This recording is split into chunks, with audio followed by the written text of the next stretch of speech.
आप सभी का बहुत बहुत स्वागत है पढ़ाई करो ऑनलाइन यूट्यूब चैनल पर। मैं आशीष अपने इस यूट्यूब चैनल पढ़ाई करो ऑनलाइन पर आप सभी का बहुत बहुत स्वागत करता हूं।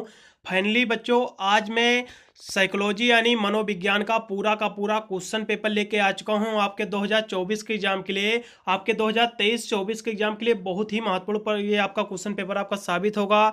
जिन विद्यार्थियों का आने वाले समय में एग्जाम है उन विद्यार्थियों के लिए क्वेश्चन पेपर बहुत ही महत्वपूर्ण साबित होगा, क्योंकि एक हिसाब से देखा जाए तो क्वेश्चन पेपर से आपके काफ़ी मिलते जुलते आपके प्रश्न आपके रिपीट होते हैं। यदि आप इसमें जितने भी प्रश्न इस क्वेश्चन पेपर के जितने ही तैयार कर लेते हो तो आपको अपने एग्जाम में किसी भी प्रकार की प्रॉब्लम नहीं होगी और अपने एग्जाम में आप पूरा का पूरा पेपर आप सॉल्व करके आओगे। मैं इस पेपर का सॉल्यूशन भी लेके आया हुआ हूँ। एक हिसाब से देखा जाए तो आज का सॉल्व्ड क्वेश्चन पेपर आज का रहेगा। आप इसको क्वेश्चन पेपर ना कहकर आप इसको इंपॉर्टेंट क्वेश्चन भी कह सकते हो, क्योंकि एक हिसाब से देखा जाए तो पेपर से बहुत सारे आपके प्रश्न रिपीट होते हैं। यदि हम कुछ यूनिवर्सिटी की यदि हम बात करें तो आपकी जिसमें आने वाले समय में एग्जाम होने वाला है, यदि हम बीबीपीएससीओ की बात करें तो उसका भी टाइम टेबल आपका आ चुका है। उसमें आपका 22 आपको इसी माह में आपका पेपर होने वाला है साइकोलॉजी का। उन विद्यार्थियों के लिए बहुत ही महत्वपूर्ण ये पेपर पूरा साबित होगा क्वेश्चन पेपर। और जिन यूनिवर्सिटी का भी टाइम टेबल कुछ और यूनिवर्सिटी का जारी हो चुका टाइम टेबल, कुछ यूनिवर्सिटी का भी आना बाकी है, उन सभी यूनिवर्सिटी की मैं बात कर रहा हूं जिसमें आपका सेमेस्टर का एग्जाम होता है। उन सभी यूनिवर्सिटी के लिए क्वेश्चन पेपर बहुत ही महत्वपूर्ण साबित होगा, क्योंकि 2023-24 के आपके सेशन में पेपर आपका कराया गया है यूपी की यूनिवर्सिटी द्वारा। इसलिए इस क्वेश्चन पेपर के जितने भी प्रश्न एक बार आपको देख लेना है। बहुत ही महत्वपूर्ण पूरा का पूरा क्वेश्चन पेपर रहेगा। इसका साथ में मैं आंसर भी लेके आया हुआ हूँ। एक हिसाब से देखा जाए तो सॉल्व्ड क्वेश्चन पेपर रहेगा, इसलिए वीडियो में अंत तक बने रहे। उससे पहले वीडियो को लाइक ना किया तो वीडियो को लाइक करके चैनल को भी सब्सक्राइब कर ऑल नोटिफिकेशन को ऑन करना, जिससे मैं अन्य कोई वीडियो छोड़ो तो उसको नोटिफिकेशन आपको मिल सके सबसे पहले।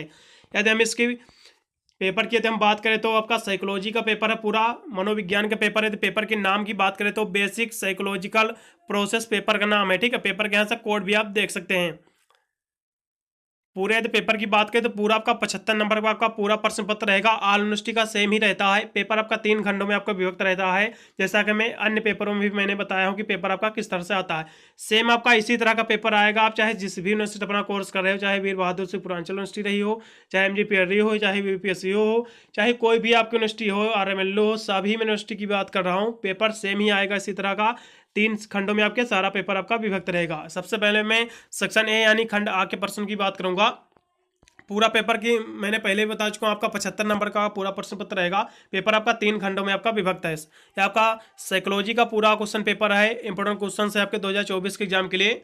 यदि इसमें प्रश्नों की बात करें तो हम सेक्शन ए पे आ चुके हैं, यानी खंड आ पे आ चुका हूँ। इसमें जो प्रश्न आपके पूछे आते हैं सभी आपके very short answer type question रहते हैं। इसमें सभी अति लघुत्तरीय प्रश्न रहते हैं।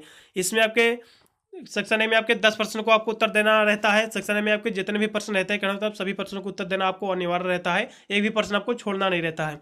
यदि इसके हम प्रश्नों की बात करें तो इसमें आपको जो उत्तर देना रहता है आपको 50 शॉर्ट में इसका उत्तर देना रहता है। देखा जाता है हिसाब से बहुत सही शॉर्ट में आपको उत्तर देना रहता है। यदि इसके हम प्रश्नों की बात करें तो पहला आपका इसमें प्रश्न दिया हुआ जो कि बहुत ही महत्वपूर्ण का प्रश्न है। देखा जाए तो आपका फ्री रिकॉल क्या होता है, जिसे हिंदी में मुक्त पुनः स्मरण कहते हैं, ये क्या होता है। यदि पुनः मुक्त स्मरण की यदि हम बात करें जिसे रिकॉल कहते हैं, यदि हम इसकी डिफिनेशन की बात करें तो ये क्या होता है, ठीक है। यदि इसकी हम डिफिनेशन की बात करें तो free recall is a method of measuring the vitality of attention and memory. यदि ये आपका इंग्लिश में इसका आपका उत्तर हो गया। मैं हिंदी में पूरा मैं इसका सोल्यूशन देते चलूंगा, जिससे आपको कहीं भी इसका उत्तर भी ढूंढने में प्रॉब्लम नहीं होगी और आप आसानी से सभी प्रश्नों को उत्तर देकर अपने एग्जाम में अच्छे मार्क्स ऑब्टेन कर पाओगे। यदि हम इसके मुक्त पुनः स्मरण की यदि हम बात करें, फ्री रिकॉल की हम बात करें तो ये क्या होता है। ये फ्री रिकॉल जो आपका होता है, फ्री रिकॉल जो होता है ध्यान और स्मृति अटेंशन एंड मेमोरी जो होती है कि जीवन शक्ति को मापने की एक विधि है, ठीक है। Free recall is a method of measuring the vitality of attention and memory, यानी फ्री रिकॉल जो है ध्यान और स्मृति की जीवन शक्ति को मापने की एक विधि। बस इतना ही आपको लिख देना है। पूरा नंबर यहाँ से आपको एग्जामिनर दे के जाएगा। यदि हम रिकॉल की बात करें, जो आपका रिकॉल आपका यहाँ से शब्द आपका दिया हुआ, रिकॉल का मतलब होता क्या है। यहाँ से रिकॉल का अर्थ होता है यानी वापस बुलाना, ठीक है। रिकॉल का अर्थ ये होता है। यदि हम अगले प्रश्न की हम बात करें तो दूसरा प्रश्न आपका दिया हुआ है नॉनसेंस सिलेबल्स आपका दिया हुआ, जो निरर्थक जो पद आपका दिया हुआ है ये क्या होता है, इसकी भी हम बात करेंगे। देखिए निरर्थक शब्द आपको सभी लोगों को पता भी होगा। निरर्थक शब्द की यदि हम बात करें तो जिन शब्दों का कोई अर्थ नहीं होता है वे शब्द निरर्थक शब्द कहलाते हैं। आसानी से आप इसकी डिफिनेशन लिख सकते हो, कोई भी दिक्कत नहीं है। पुनः सुन लीजिए, जिन शब्दों का कोई अर्थ नहीं होता है वे शब्द निरर्थक शब्द कहलाते हैं। जैसा कि आपका रोटी ओटी होगी, आपका पानी वानी हो गया, और डंडा वंडा, इस तरह से जो शब्द कहते हैं इसका कोई अर्थ नहीं होता है, ये सभी आपके निरर्थक शब्द आपके कहलाते हैं। ठीक है, फिर अगले प्रश्न को हम बढ़ेंगे। आशा करता हूँ ये प्रश्न आपको समझ में आ गया होगा। स्टिमुलस क्या होता है, जिसे हिंदी में उद्दीपक कहते हैं, ये भी बहुत ही महत्वपूर्ण प्रश्न के हिसाब से बन जाता है। उद्दीपक की यदि हम बात करें तो ये आपका तीसरा प्रश्न है। उद्दीपक जो होता है मनोविज्ञान में जो आपका जो इन साइकोलॉजी में जो इंद्रियों द्वारा पकड़े जाने योग्य किसी भी परिवर्तन को उद्दीपन कहते हैं। ठीक है, इतना आपको लिख देना है। फिर से आप सुन लीजिए, उद्दीपक क्या होता है। उद्दीपक जो होता है मनोविज्ञान में इंद्रियों द्वारा पकड़े जाने योग्य किसी भी परिवर्तन को उद्दीपन कहते हैं। भाई इतना ही आपको लिख देना है, आपके नंबर पूरे आपके क्लियर हो जाएंगे। फिर अगले प्रश्न को हम पढ़ेंगे जो कि आपका दिया हुआ है। सेल्फ क्या होता है, जिसे हिंदी में आत्मा कहते हैं। सेल्फ क्या होता है इसके बारे में बात करेंगे। यदि हम सेल्फ की बात करें, यदि आत्म की बात करें तो आत्म जो होता है ये जिसे स्वयं भी कहते हैं, एक हिसाब से देखा जाए सेल्फ माने स्वयं भी होता है। सेल्फ यानी आत्म उस प्रत्यक्षीकरण या अनुभव से है जो व्यक्ति अपने ही संबंध में करता है। यदि हम इसकी शाब्दिक अर्थ में यदि हम बात करें तो इसका साधारण शब्दों में इसकी यदि अर्थ की बात करें तो किसी भी व्यक्ति को उसका आत्म बन फिर से सुन लीजिए, किसी भी व्यक्ति को उसका आत्म सबसे प्रमुख माना गया है, जो उसके संपूर्ण जीवन को एक दिशा प्रदान करता है, और यह शक्ति यानी विचारों पर आधारित होता है। इतना आपको लिख देना है बस। फिर से सुन लीजिए, किसी भी व्यक्ति में उसका आत्म जो है सबसे प्रमुख माना गया है, जो उसके संपूर्ण जीवन को एक दिशा प्रदान करता है, और यह शक्ति विचारों पर आधारित रहता है। इतना आपको लिख देना, अब आपका पूरा नंबर यहाँ से क्लियर हो जाएगा। फिर अगले प्रश्न को पढ़ेंगे। ये पेपर बहुत ही महत्वपूर्ण है सभी विद्यार्थियों के लिए जिनके आने वाले दिनों में परीक्षा है। एक हिसाब से देखा जाए क्वेश्चन पेपर बहुत ही हेल्पफुल आपका साबित होगा। यदि आपने कुछ भी नहीं पढ़ा है, ये जो मैं आपको दिखा रहा हूँ क्वेश्चन पेपर, इसका सोल्यूशन भी मैं बताते चल रहा हूँ भाई। इतना ही यदि आप देखते चले जाओगे, बताया दे रहा हूँ, आप चाहे जिस भी कोर्स करें कोई भी आपको फेल नहीं कर सकता है। आप आसानी से सभी इसमें से 80% आप जरूर क्वेश्चन सारे आपके फंसेंगे, और आसानी से उसका सॉल्यूशन भी आप सॉल्व करके आओगे। यदि हम अगले प्रश्न की बात करें जो कि आपका दिया हुआ है 5 नंबर, आपका शॉर्ट टर्म मेमोरी क्या होता है, जिसे हिंदी में लघु कालिक स्मृति कहते हैं। शॉर्ट टर्म मेमोरी क्या होती है इसके बारे में बात करेंगे। यदि हम शॉर्ट टर्म मेमोरी की यदि हम बात करें तो लघु अवधि स्मृति जो होती है, जिसे मुख्य या सक्रिय स्मृति भी कहा जाता है। इसे मुख्य या सक्रिय स्मृति भी कहा जाता है। देख लीजिए, यह कुछ समय के लिए जानकारी को याद रखता है, और इसके कुछ समय के पश्चात यह स्मृति में नहीं रहता है। एक हिसाब से देखा जाए तो आपका जो लघुकालिक स्मृति जो होती है, ये जो होती है या कुछ समय के लिए जो मेमोरी होती है जानकारी को याद तो रखता है। ठीक है, उसके बाद जो होता है एक तो ये आपका शॉर्ट टर्म मेमोरी रहती है। ठीक है, ये जो मेमोरी रहती है ज़्यादा समय तक कोई चीज़ याद नहीं रखती है, और देखा जाए तो एक हिसाब से या कुछ समय के लिए जानकारी को याद रखता है, इसके कुछ पश्चात यह स्मृति में नहीं रहता है या फिर याद में नहीं रहता है, तो ये आपकी लघुकालिक स्मृति कहलाती है। भाई इतना ही आपको लिख देना है बस। फिर अगले प्रश्न बढ़ेंगे। आपका कंडीशनिंग क्या होता है, जिसे हिंदी में आपका पुरस्कार अनुबंधन कहते हैं। ये क्या होता है इसके बारे में भी बात करेंगे, जो कि बहुत ही महत्वपूर्ण प्रश्न बन जाता है आप लोगों के लिए।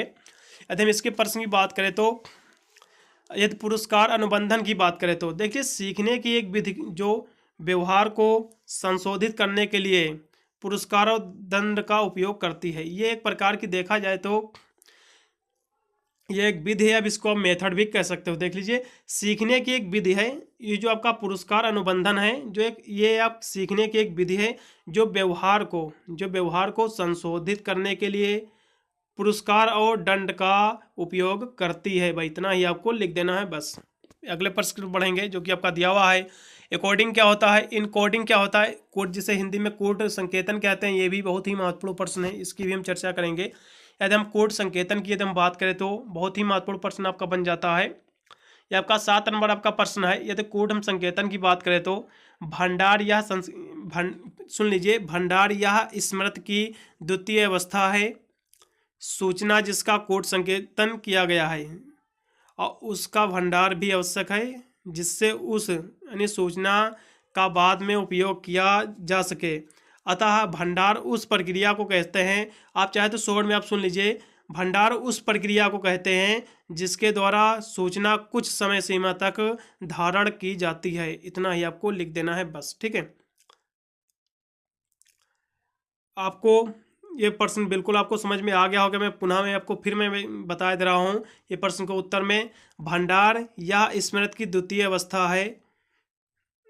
अवस्था है सूचना जिसका कूट संकेतन किया गया, ठीक है, और उसका भंडार भी आवश्यक है जिससे उस सूचना का बाद में उपयोग किया जा सके।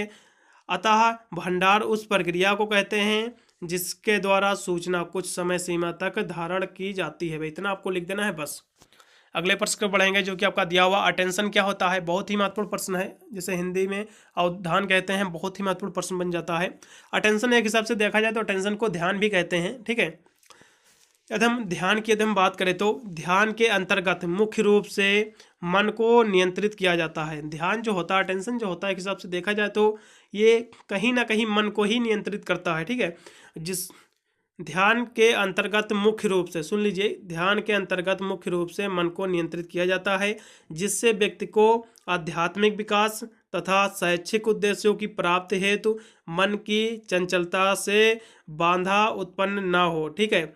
एक हिसाब से देखा जाए तो ये जो अटेंशन है कहीं ना कहीं ये मन को नियंत्रित करता है जिससे कोई भी आध्यात्मिक या फिर शैक्षिक उद्देश्य प्राप्त करने के लिए कोई भी चंचलता का से बाधा उत्पन्न ना हो, ठीक है। ये मन को एक हिसाब से एकाग्र करता है अटेंशन, यही चीज़ आपकी कहलाता है। आशा करता हूँ प्रश्न सभी को पता भी होगा, आसानी से अपने शब्दों में भी आप इसको लिख सकते हो।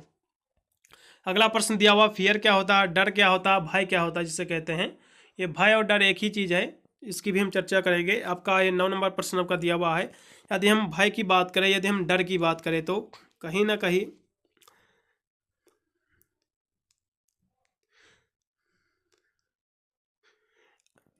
देखिए आपका जो अटेंशन आपका सब दिया हुआ है आपका 8 नंबर, इसमें थोड़ा और आपको देख लेना है क्योंकि एक हिसाब से देखा जाए तो अटेंशन जो है ये बहुत ही महत्वपूर्ण आपका प्रश्न बन जाता है। कहीं ना कहीं अगर देखा जाए तो अटेंशन को अब पुनः मैं आपको और इसको लॉन्ग में कुछ बताने का प्रयास करूंगा क्योंकि ये प्रश्न लॉन्ग में भी पूछे जाने की संभावना ज़्यादा रहती है, इसलिए इस पेपर में शॉर्ट में पूछा गया लेकिन मैं लॉन्ग में भी प्रश्न बताता चलूँगा। ये कभी भी पूछा जाएगा लॉन्ग में तो ये अटेंशन क्या होता है, ये कितने प्रकार के होता है, प्रकारों का भी उल्लेख कीजिए। तो पुनः आप इसको फिर से आप रिवीजन कर लीजिए। यदि हम अटेंशन की बात करें तो यहाँ से आपका डमीवल ने इसकी परिभाषा दी हुई, इसको भी सुन लीजिए। यानी किसी दूसरी वस्तु के बजाय, अटेंशन की परिभाषा यानी ध्यान की परिभाषा आप सुन लीजिए पुनः, किसी दूसरी वस्तु के बजाय एक ही वस्तु पर चेतना या फिर केंद्रीकरण यानी ध्यान है, अवधान है या फिर अटेंशन है। किसी दूसरी वस्तु के बजाय एक ही वस्तु पर चेतना या फिर केंद्रीकरण आपका ध्यान यानी अटेंशन है। इतनी आपको डिफिनेशन बिल्कुल पता हो गई होगी, इतनी आपको लिख देना है। अवधान जो है यानी ध्यान एक मानसिक प्रक्रिया है। इस प्रक्रिया में चेतन मन की किसी वस्तु, व्यक्ति, अवस्था, क्रिया की ओर लगता है और इसमें चेतन मन को सक्रिय होना पड़ता है। जो आपका ये ध्यान जो होता है, जो अटेंशन होता है, आपका 2 प्रकार का होता है। अब 2 प्रकार का कौन कौन से होता है इसको भी हम बताते चलेंगे। आपका अटेंशन जो होता है 2 प्रकार का होता है। पहला एक होता है ऐच्छिक ध्यान, वो होता है एक अनैच्छिक ध्यान। ऐच्छिक और अनैच्छिक जो ध्यान होता है इसकी हम चर्चा करेंगे। यदि हम ऐच्छिक हम ध्यान की चर्चा करें, ऐच्छिक अटेंशन की चर्चा करें तो इसमें जो होता है ऐच्छिक ध्यान जो होता है इसमें व्यक्ति की इच्छा की प्रधानता होती है और वह अपनी इच्छा से जानबूझकर किसी वस्तु पर चेतना को केंद्रित करता है। जैसे कि आपका एग्जाम है, आप फोकस कर रहे हो कि मेरा साइकोलॉजी का एग्जाम है कल, तो मैं इसको पढ़ लूँगा, आप जो फोकस कर रहे हैं वही एक हिसाब से देखा जाए तो ऐच्छिक आपका ध्यान है। और एक अनैच्छिक ध्यान होता है। यदि अनैच्छिक ध्यान की हम बात करें तो बगैर इच्छा के, ऐच्छिक यानी अनैच्छिक, अब शब्दों से ही पता चल जाता है कि अनैच्छिक जो होता है यानी बगैर इच्छा पर जब किसी चीज़ पर ध्यान देता है तो वह अनैच्छिक ध्यान कहलाता है। आसानी से लिख सकते हो। मैंने आपको सब कुछ बता दिया कि आपका अटेंशन क्या होता है, ध्यान क्या होता है, कितने प्रकार के होते हैं, 2 प्रकार के होते हैं। दोनों के मैंने प्रकार भी बताए हैं। आपका ऐच्छिक ध्यान और अनैच्छिक ध्यान दोनों की डिफिनेशन भी मैंने बता चुका हूँ। अब आशा करता हूँ आपका प्रश्न आएगा तो बिल्कुल आप करके आओगे। फिर अगले प्रश्न पर बढ़ेंगे। फियर क्या होता है, भय क्या होता है, इसके बारे में भी आप बताऊंगा। आपका डर क्या होता है, इसके बारे में ही हम चर्चा करेंगे, जो कि कहीं ना कहीं देखा जाए प्रश्न बहुत ही महत्वपूर्ण बन जाता है। ये 9 नंबर प्रश्न आपका है। ये जो आपका डर होता है, आप इसकी डिफिनेशन अपने भी शब्दों में लिख सकते हो जिसको पता हो। यदि हम डर की बात करें तो किसी खतरे या खतरे को महसूस करने या पहचानने की प्रक्रिया में डर एक बेहद यानी अप्रिय भावना है।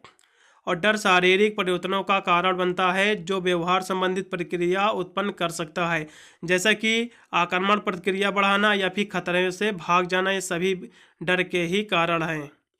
ठीक है, इतना ही आपको लिख देना है। आप डर की डिफिनेशन अपने भी शब्दों में आप लिख सकते हो।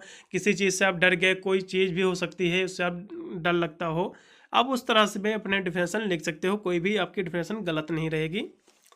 यदि हम 10% की बात करेंगे, इसमें लास्ट में जो प्रश्न दिया हुआ है इंटेलिजेंट क्वाइंटेंस आपका दिया हुआ है, यानी बुद्धि लब्धि जो दिया हुआ है, ये क्या होता है, इसकी भी हम चर्चा करेंगे। देखिए इंटेलिजेंट जो आपका क्वाइंटेंट जो आपका दिया हुआ है, ये जो है व्यक्ति के पास विद्यमान व्यक्ति की मात्रा अथवा उसके द्वारा प्रदर्शित बुद्धि को ही बुद्धि लब्धि कहते हैं। यानी व्यक्ति के पास, फिर से सुन लीजिए, व्यक्ति के पास विद्यमान बुद्धि की मात्रा अथवा उसके द्वारा प्रदर्शित बुद्धि को ही बुद्धि लब्धि कहते हैं। और बुद्धि लब्धि इक्वल टू होता है मानसिक आयु अपान वास्तविक आयु गुणे 100। इतना इसका सूत्र होता है। फिर से सुन लीजिए, बुद्धि लब्धि इक्वल टू होता है बराबर होता है मानसिक आयु अपान वास्तविक आयु गुणे 100। इतना आपको होता है। सूत्र भी आपको लिख के आना है, जिससे आपको एग्जामिनर को देखेगा तो पता चलेगा कि बच्चे को ज़्यादा आता है। नंबर 1 भी वहाँ से आपके काटे नहीं जाएंगे, आप आसानी से पूरे नंबर वहाँ से क्लियर करके आओगे। पूरा मैंने आपको सेक्शन ए आपको मैंने दिखा दिया है। यहाँ से सेक्शन ए आपका पूरी तरह समाप्त हो गया। मैं सेक्शन बी के प्रश्न की बात करूँगा, क्योंकि कहीं ना कहीं बहुत ही महत्वपूर्ण बन जाता है। यदि आप वीर बहादुर पूर्वांचल यूनिवर्सिटी से पेपर देने जा रहे हो तो पेपर सेम पैटर्न पे यही आने वाला है, क्योंकि देखा जाए आपका पेपर सेम इसी तरह के ही आने वाला। देखा जाए तो पैटर्न एकदम सेम रहेगा, पेपर भी इसी तरह का आएगा आपका। कुछ यूनिवर्सिटी का पेपर सेम ही आता है, एक हिसाब से देखा जाए तो ये पेपर आपके एग्जाम के लिए बहुत ही महत्वपूर्ण आपका रहेगा। मैं यूपीपीएससी की ही बात नहीं कर रहा हूँ, मैं ऑल यूनिवर्सिटी की बात कर रहा हूँ, क्योंकि देखा जाए तो यूपी में सभी यूनिवर्सिटी में जिसमें सेमेस्टर का होता है, चाहे यूपी की यूनिवर्सिटी हो चाहे अलग की यूनिवर्सिटी हो, पेपर का पैटर्न भी सेम ही रहता है अधिकतर, देखा मैंने। यदि हम सेक्शन बी के प्रश्न की बात करें तो बहुत ही महत्वपूर्ण ये भी आपका इसमें के प्रश्न दिए हुए हैं। यदि हम सेक्शन बी के प्रश्न की बात करें तो इसमें 5 प्रश्नों को आपको उत्तर देना रहता है। प्रत्येक प्रश्न आपके जो रहते हैं 7-7 नंबर के रहते हैं। उत्तर जो देना रहता है आपको 200 वर्ड में आपको देना रहता है। 150 से 200 वर्ड में इसका आपको उत्तर देना रहता है। इसमें जो पहला आपका प्रश्न दिया हुआ कहीं ना कहीं बहुत ही महत्वपूर्ण प्रश्न बन जाता है, इसको भी देखेंगे। पहला प्रश्न आपका दिया हुआ है क्लासिकल कंडीशनिंग यानी थ्योरी ऑफ पावलोव।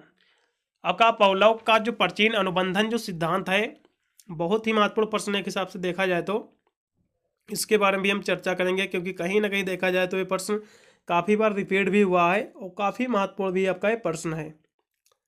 इसके बारे में हम चर्चा करेंगे, देखेंगे कि ये क्या होता है।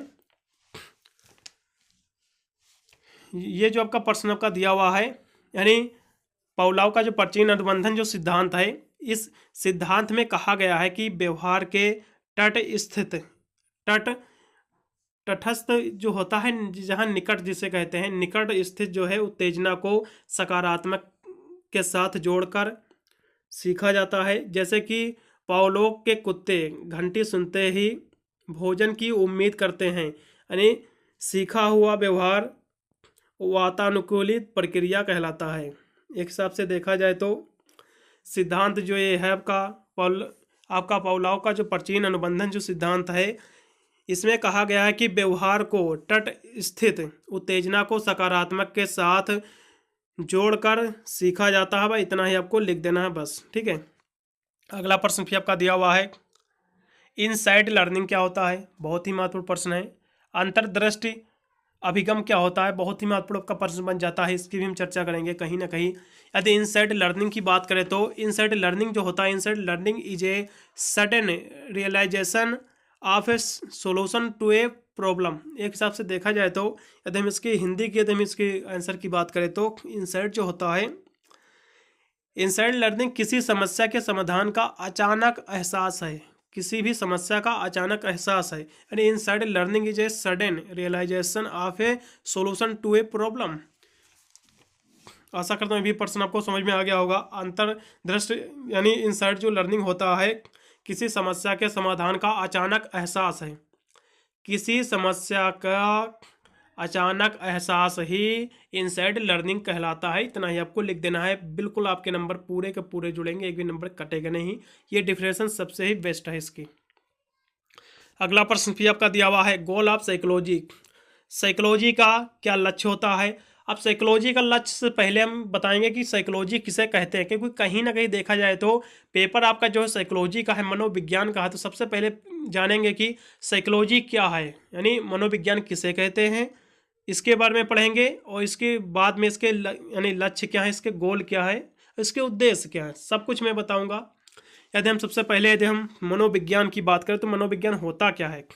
मनोविज्ञान के स्वरूप एक उसकी परिभाषा से ही स्पष्ट हो जाता है कि मनोविज्ञान का मुख्य लक्ष्य जो है मनुष्य की अनुभूतियों तथा व्यवहार का उचित अध्ययन कर उन्हें सही रूप से समझना और उसका नियंत्रित करना, यही इसका मेन उद्देश्य होता है। ठीक है। इसकी डिफिनेशन की हम बात करें तो यदि इसकी हम साइकोलॉजी के इसकी बात करें, इसका शाब्दिक अर्थ की बात करें तो साइकोलॉजी का जो अर्थ होता है ये आत्मा का अध्ययन करना ही आपका साइकोलॉजी कहलाता है। यहाँ से अरस्तु और प्लेटो ने इसके बारे में डिफिनेशन भी दी हुई है कि मनोविज्ञान को आत्मा का भी विज्ञान कहा गया है। ये अरस्तु और प्लेटो ने कहा है कि मनोविज्ञान को आत्मा का विज्ञान भी कहा गया है। ठीक है। एक हिसाब से देखा जाए तो यदि हम मनोविज्ञान के यदि हम डिफिनेशन की बात करें यदि हम, तो मनोविज्ञान की आत्मा मनुष्य का अनुभव की शक्तियों को पहचान कर उसका अध्ययन करना ही मनोविज्ञान कहलाता है। फिर से सुन लीजिए, ये डिफिनेशन आपको लिखना है। मनोविज्ञान की आत्मा मनुष्यों का अनुभव की शक्तियों को पहचान कर उसका अध्ययन करना ही मनोविज्ञान कहलाता है। यानी मनोविज्ञान की आत्मा जो है मनुष्यों का अनुभव की शक्तियों को पहचान कर उसका अध्ययन करना ही मनोविज्ञान कहलाता है। इतनी आपको डिफिनेशन आपको लिख देना है। यदि इसके हम लक्ष्य की बात करें तो इसके क्या लक्ष्य होते हैं, तो अब इसके हम लक्ष्यों की बात करेंगे कि इसके क्या गोल होते हैं। इसका जो लक्ष्य होता है 4-5 मैं यहाँ से लक्ष्य बताऊँगा, आप एक ही बार में सुनेंगे तो बिल्कुल आपको याद हो जाएगा, आप आसानी से लिख के आओगे। यदि इसके लक्ष्य की बात करें तो व्यवहार को समझना, भविष्यवाणी करना, वर्णन करना, प्रभावित करना और नियंत्रित करना, जीवन के गुणवत्ता में सुधार करना, ये सभी मैंने 5 आपको बता दिए हैं इसके लक्ष्य। आसानी से आप लिख सकते हो, कोई भी दिक्कत नहीं।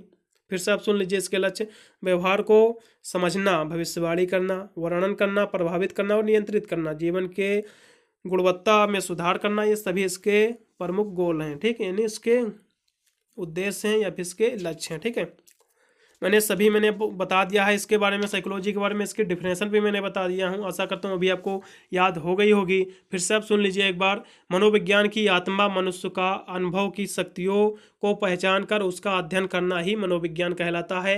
अरस्तु और प्लेटो ने इसे मनोविज्ञान को आत्मा का भी विज्ञान कहा है। इतना आपको बिल्कुल लिख के आना है अपने एग्जाम में। फिर अगले प्रश्न को बढ़ेंगे, क्योंकि कहीं ना कहीं बहुत ही महत्वपूर्ण प्रश्न आपका बन जाता है। अवधान के यानी निर्धारक क्या होते हैं, बहुत ही महत्वपूर्ण प्रश्न है। डिटर्मिनेंट्स ऑफ अटेंशन क्या होता है, बहुत ही महत्वपूर्ण प्रश्न है, इसकी भी हम चर्चा करेंगे। आपका 5 नंबर आपका प्रश्न दिया हुआ है। देखिए, अवधान की यदि हम बात करें तो इसके निर्धारक क्या होते हैं। उद्दीपकों का आकार, यानी इसके निर्धारक की यदि हम बात करें तो उद्दीपकों के आकार, तीव्रता तथा गति अवधान के प्रमुख निर्धारक होते हैं। इसके जो निर्धारक की बात करें तो उद्दीपकों के आकार और तीव्रता तथा गति अवधान के प्रमुख निर्धारक होते हैं। इतना आपको लिख देना है। उद्दीपक और तीव्रता और गति, ये सभी इसके प्रमुख निर्धारक होते हैं अवधान के। फिर अगले प्रश्न में पढ़ेंगे, जो कि आपका दिया हुआ लॉन्ग टर्म मेमोरी क्या होता है, जिसे दीर्घकालिक स्मृति मेमोरी कहते हैं। लॉन्ग टर्म में आपकी मेमोरी क्या होती है, कहीं ना कहीं इस शब्द से ही आपका पता हो जाती है कि जिसे बड़ी मेमोरी कहते हैं, जिसे कह सकते हो कि उसे पुरानी से पुरानी बात याद रहती है, उसे लॉन्ग टर्म मेमोरी कह सकते हो आसानी से अपनी भाषा में। यदि इसके हम अर्थ की बात करें तो साइकोलॉजी में इसके हम अर्थ की बात करें तो लॉन्ग टर्म मेमोरी वो होती है जिसमें आपके ब्रेन में बहुत सारी जानकारियाँ लंबे समय तक स्टोर रहती हैं या संचित रहती हैं। जैसे पुराने सालों बात याद रहती है, यानी पुराने सालों तक की बात, यानी पिछले 10-20 साल या कह सकते हो बहुत सारे पुराने सालों की बात आपको याद है।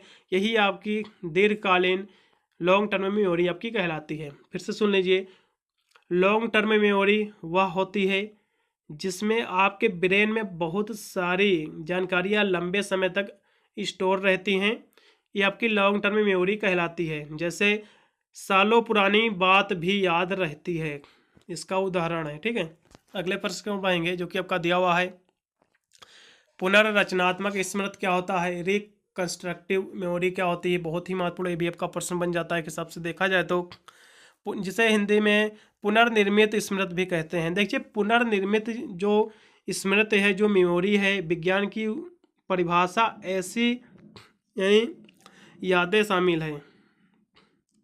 देखा जाए तो पुनर्निर्मित जो स्मृति जो है विज्ञान की परिभाषा में ऐसी यादें शामिल हैं जो वास्तविक घटना का हिस्सा नहीं बल्कि विवरण जोड़ती हैं या फिर जो विवरण थी उन्हें छोड़ देती हैं। यदि हम इसकी शाब्दिक अर्थ में यदि हम बात करें तो किसी व्यक्ति के जीवन के अभाव स्मृति के आकार दे सकते हैं। स्मृति को यानी किसी व्यक्ति के जीवन के अनुभव, किसी भी व्यक्ति का जो जीवन का जो अनुभव होता है, ये मेमोरी को एक आकार दे सकता है, उसको बदल सकता है और उसकी सामग्री को बदल भी सकता है। अधिकांश शोध से पता चला है कि किसी भी स्मृति में से कोई भी मेमोरी में से जो अधिकांश जो होता है ये पुनर्निर्मित मेमोरी ही होती है। इतना आपको लिख देना है। फिर अगले प्रश्न में बात करेंगे, सिलेक्शन अटेंशन क्या होता है, सिलेक्टिव अटेंशन। बहुत ही महत्वपूर्ण भी आपका प्रश्न है। सिलेक्टिव अटेंशन क्या होता है, जिसे चयनात्मक अध्ययन कहते हैं या फिर अवधान कहते हैं, ध्यान जिसे।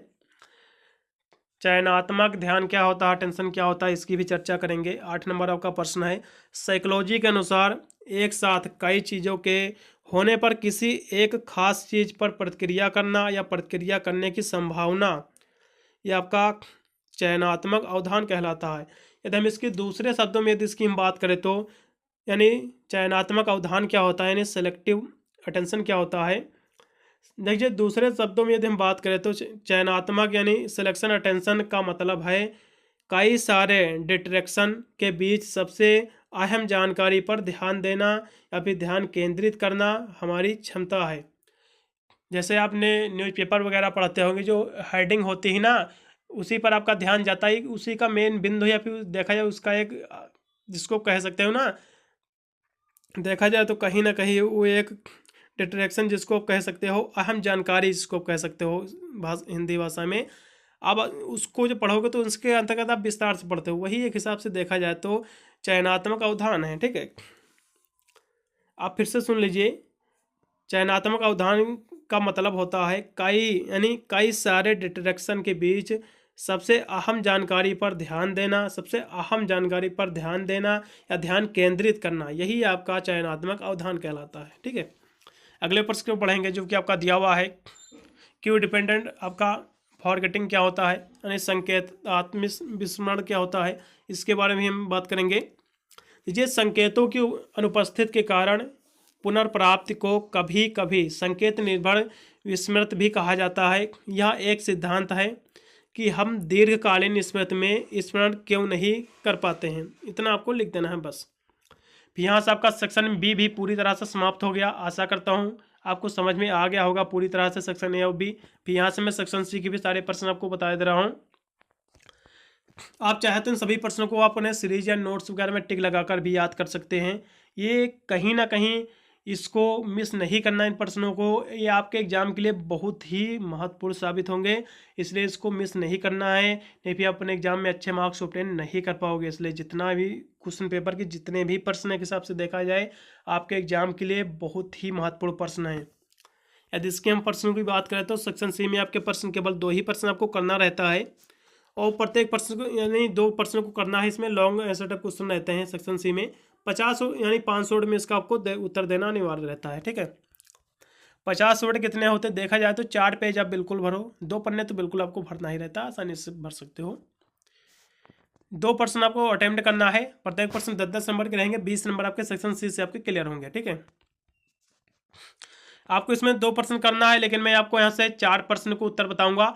यदि 4 प्रश्न आप तैयार कर ले तो कोई दिक्कत ही नहीं होगी, आप आसानी से पेपर पूरा का पूरा सॉल्व होगा, एक भी प्रश्न आपका छूटेगा नहीं, कोई भी दिक्कत हम मत लीजिए, जितने भी प्रश्न मैं आपको बता रहा हूँ भाई इतने ही तैयार करके आपको चले जाना है। ये आपका बीए फर्स्ट ईयर तो है, लेकिन फर्स्ट सेमेस्टर के सभी मैं आपको दिखा रहा हूँ, important model question paper solve करा रहा हूँ मैंने ऑल सब्जेक्ट का। आपका BA first year first semester का मैंने आपका सभी मॉडल पेपर, क्वेश्चन पेपर और इंपॉर्टेंट क्वेश्चन आंसर का वीडियो सभी मैंने प्रोवाइड कर दिया है ऑलरेडी। वीडियो बनाकर सभी वीडियो को प्ले लिस्ट में मिल जाएंगे, आप जाकर वॉच कर सकते हैं। ऑल सब्जेक्ट का मैंने ऑलरेडी बनाकर अपलोड कर चुका हूँ। यदि हम सेक्शन सी की प्रश्न की बात करें तो इसमें जो पहला प्रश्न आपका दिया हुआ 10 नंबर इसका जो प्रश्न आपका दिया हुआ है, discuss the causes of forgetting, यानी विस्मरण के जो कारक होते हैं इसका आपको उल्लेख करना है, जो कि बहुत ही महत्वपूर्ण आपका प्रश्न बन जाता है। देखिए विस्मरण क्या होता है, सबसे पहले हम इसके बाद चर्चा करेंगे कि विस्मरण किसे कहते हैं, यानी फॉरगेटिंग की पहले हम डिफिनेशन पढ़ेंगे कि फॉरगेटिंग किसे कहते हैं, ठीक है, जिसे भुलक्कड़पन भी कह सकते हैं आप। विस्मरण से तात्पर्य होता है स्मरण की विफलता से।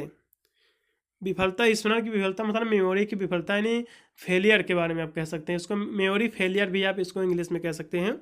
विस्मरण से तात्पर्य होता है स्मरण की विफलता से है, जब व्यक्ति अपने भूतकाल के अनुभवों को चेतन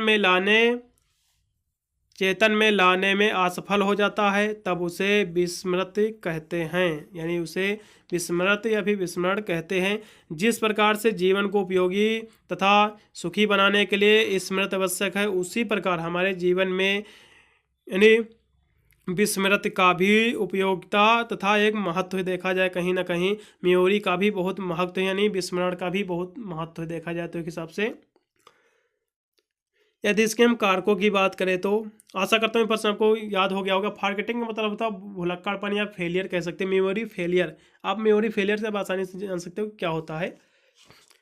देखिए फिर से आप सुन लीजिए, जब यानी व्यक्ति अपने भूतकाल के अनुभवों को चेतन में लाने में असफल हो जाता है, तब उसे विस्मरण कहते हैं। यदि इसके हम कारकों की बात करें तो इसके जो कारक होते हैं, संवेगों की उत्तेजना और अधिगम की विधियाँ, अभ्यास की न्यूनता, दशात्मक मनोविश्लेषण, बाधक क्रिया और उसका प्रभाव, समय का प्रभाव तथा विषय का निरर्थक होना शामिल है, ठीक है। इसके कारक मैंने भी आपको बता दिया। फिर अगले प्रश्न को बढ़ेंगे, जबकि आपके दिया हुआ है संवेग के जेम्स लैंगे सिद्धांत की व्याख्या। बहुत ही महत्वपूर्ण प्रश्न है के हिसाब से देखा जाए तो इसकी भी हम चर्चा करेंगे।